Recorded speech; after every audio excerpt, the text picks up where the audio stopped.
All right, things are starting to clear up here.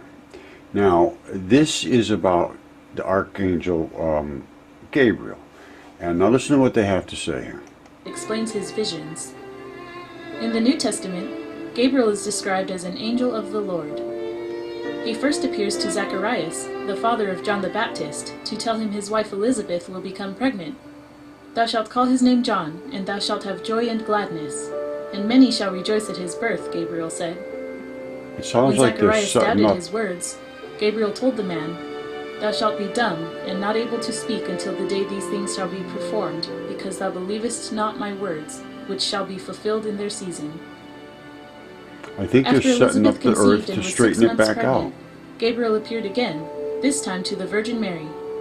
Gabriel said to Mary, Fear not, Mary, for thou hast found favor with God, and, behold, thou shalt conceive in thy womb, and bring forth a son, and shalt call his name Jesus. He explained to her that she would conceive from the Holy Ghost, and the baby would be the Son of God.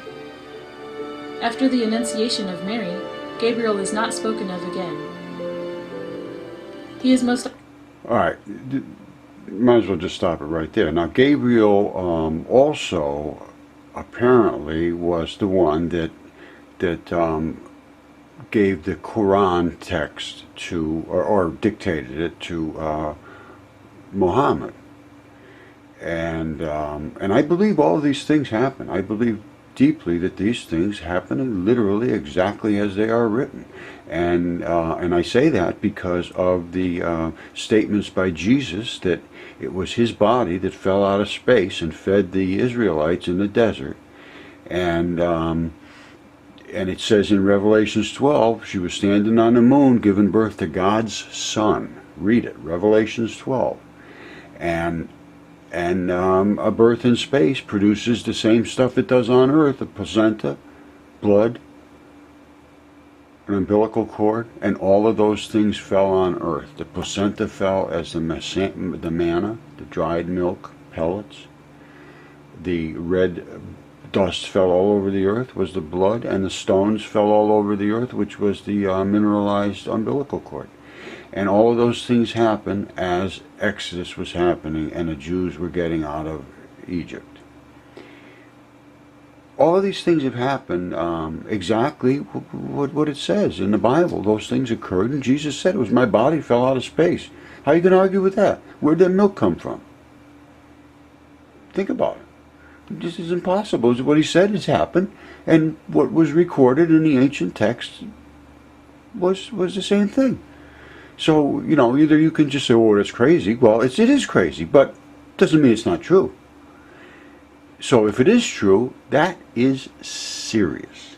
And I think the whole thing is serious, and we're thinking it's kind of silly, it's just all metaphor, and they're just telling little stories to make everybody do this and that. Well, let me tell you something. The things that people are doing are going to send them to hell, because God's not going to forgive you for these kind of things. You sin over and over, you're going to hell. Case closed. Enoch said it. They took his book out of the Bible. Enoch talked face to face to God. He's standing in front of God right at this instant and will forever of eternity. That's what God said. Enoch wrote the exact words in his own hand from the mouth of God. They took it out of the Bible. Think about why. They took out Thomas out of the Bible, who was Jesus' buddy. Wrote every word he said just about, as far as I can see. And they were all pretty mystical words, I'm telling you. There's a lot going on here that people just don't understand. And the reason they took these things out of the Bible was out of the biblical text, and hid them and wanted them burned.